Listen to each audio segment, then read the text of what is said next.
Prosecutors say Kelly sexually abused teenage boys. This is something unprecedented in the history of popular music, with, I believe, hundreds of victims. I now know 69. Reporter Jim DeRogatis, who wrote the book Soulless, the case against R. Kelly, has been working to uncover Kelly's crimes for decades. You first started reporting on R. Kelly and the abuse, 22 years ago now? Yeah, the first story was December 21, 2000. There was no more wealthy or powerful man in R&B for about 2.5 decades, and no one wanted to derail the gravy train. Why do you think that the court system specifically failed these young black girls? No one is disbelieved more in our system than young black women. And I only say that because dozens of the women I've interviewed for 22 years have told me that.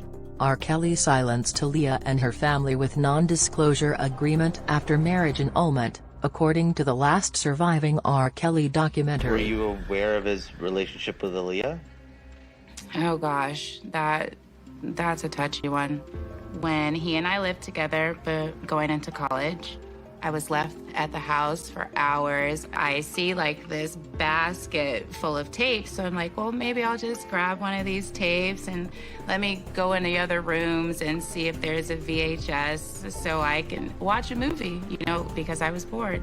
That's when I discovered that he had been lying to me about Aaliyah. He records everything, so. The tape that I put in was of him and Aaliyah together. They were on the tour bus, and everything that I had asked him, it was confirmed on the tape.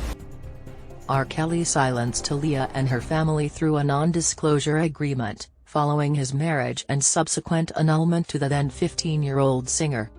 The new allegations were made in the final installment of Lifetime's Surviving R. Kelly, which aired on January 2 and January 3. The docuseries centered around R. Kelly's 2022 federal trial, where the NDA was brought up in the courtroom as evidence. The late Aaliyah was Jane Doe #1 in the trial. Surviving R. Kelly utilizes Aaliyah's story to spotlight her as a victim of R. Kelly, after years of the media and music industry scandalizing her marriage to the now convicted singer in the 90s. Aaliyah's debut album in 1994 was titled Age Ain't Nothing But a Number and was recorded when she was 14 years old. R. Kelly, who was Aaliyah's mentor and was first introduced to her by her uncle, music executive and manager Barry Hankerson, was a lead songwriter and producer of the album. At the time the album was released, rumors circulated that there was a relationship between the 15-year-old Aaliyah and the 27-year-old R. Kelly. The pair secretly married in August 1994. Aaliyah was 15 at the time, but the marriage certificate falsified her age as 18. The marriage was annulled by Aaliyah's parents in February 1995. In Surviving R. Kelly, on-camera interviews with individuals from R. Kelly's camp who were in the room when the duo would express their regret over the marriage. Individuals who were close to both R. Kelly and Aaliyah share new details about the legal agreement that was allegedly forged between R. Kelly and Aaliyah's family. Members of Aaliyah's family declined to comment to producers of Surviving R. Kelly, per a statement that aired as part of the Lifetime docuseries. A childhood friend of R. Kelly and his former security, Jem Pratt, appears in Surviving R. Kelly and claims that Aaliyah's father was furious over the marriage and forced the annulment. Pratt alleges that Aaliyah's family had a contractual arrangement with R. Kelly that stated they wouldn't press charges against him for the illegal marriage after it was annulled. In turn, R. Kelly sold the rights to his first 3 albums to Aaliyah's family, giving them a financial incentive.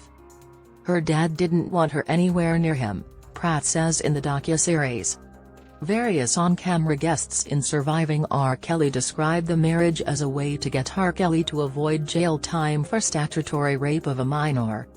The final episodes of Surviving R. Kelly dedicate time to covering the enablers in R. Kelly's camp, who turned a blind eye to his abuse over 3 decades and helped the convicted musician make arrangements to see his victims, including booking flights for underage girls to cross state lines for private meetings.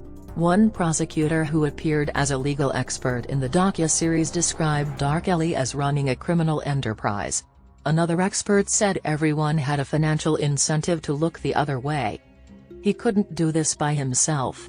It's impossible, it's clear as day there were enablers, said R. Kelly's former security guard, Pratt. He later said, this was not a one-man operation. Most people in that camp knew that a lot of these girls were underage. They had to. The NDA was brought up in R. Kelly's New York trial in 2022, but did not receive widespread coverage. The use of NDAs has become a hot-button issue in sexual harassment cases, particularly in the workplace, highlighting an imbalance of power with the perpetrator or corporations silencing victims through forced legal documents.